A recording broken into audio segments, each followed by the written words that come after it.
Huwag mong maliitin yung mga taong hindi nakapagtapos ng kolehiyo. Hindi porket nakapagtapos ka, bida ka na.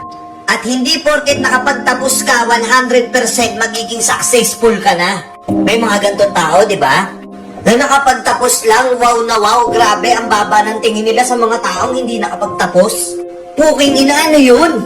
Hindi lahat ng hindi nakapagtapos, ayaw lang nilang mag-aral. Hindi lahat ng hindi nakapagtapos, bobo. May mga hindi nakapagtapos ng kolehiyo dahil sa hirap ng buhay. May mga hindi nakapagtapos ng kolehiyo dahil hindi na kaya ng magulang nila. May mga hindi nakapagtapos ng kolehiyo dahil mas pinili na lang nilang magtrabaho kaysa mag-aral para suportahan yung pamilya nila. May mga hindi nakapagtapos ng kolehiyo hindi dahil sa ayaw na nilang mag-aral kundi wala na silang choice.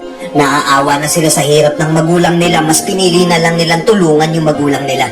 Kaya hindi porket nakapagtapos ka ng kolehiyo, mamaliitin mo na yung mga hindi nakatapos.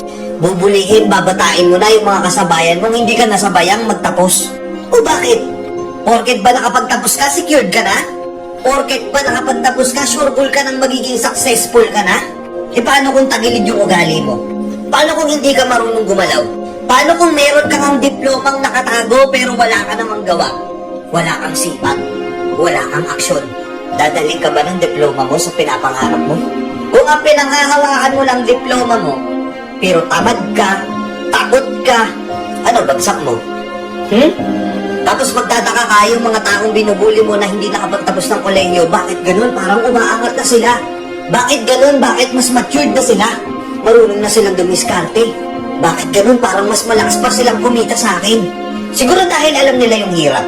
Siguro dahil mayroong nagmo-motivate sa kanila na hindi sila pwede magpahinga dahil minamaliit pa sila ng iba. Ang tingin sa kanila ng iba, napakababa nila. Kasi hindi sila nakapagtapos ng kolehiyo. Siguro hindi man sila pinagpala ng diploma, pinagpala naman sila ng lakas ng loob. Pinagpala sila na mas maaga silang namulat sa realidad. Bilugang mundo. Hindi araw-araw, ikaw yung nasa tuktok ng tatsulok na to. At yun ang totoo. Kasi minsan yung nilalait natin, minsan yung minamaliit natin, tahimik lang sila. Pero magugulat ka na lang isang araw, mas nakakaangat na sila. Napansin nyo rin ba? Lahat ba ng milyonaryo, bilyonaryo, naging successful sa buhay, nakapagtapos ba ng kolehiyo? Hindi, di ba? Hindi ko sinasabing walang mangyayari sa buhay mo kapag nakapagtapos ka ng kolehiyo. Baka lang nami-misinterpret nyo. Okay yun.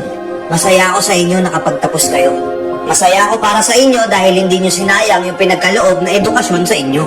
Pero kung ikaw yung nakapagtapos ng kolehiyo tapos minamaliin mo yung mga taong hindi nakapagtapos, tangina para sa'yo to. Namnamin mo lahat ng sinasabi ko. Pakinggan mo tong mabuti.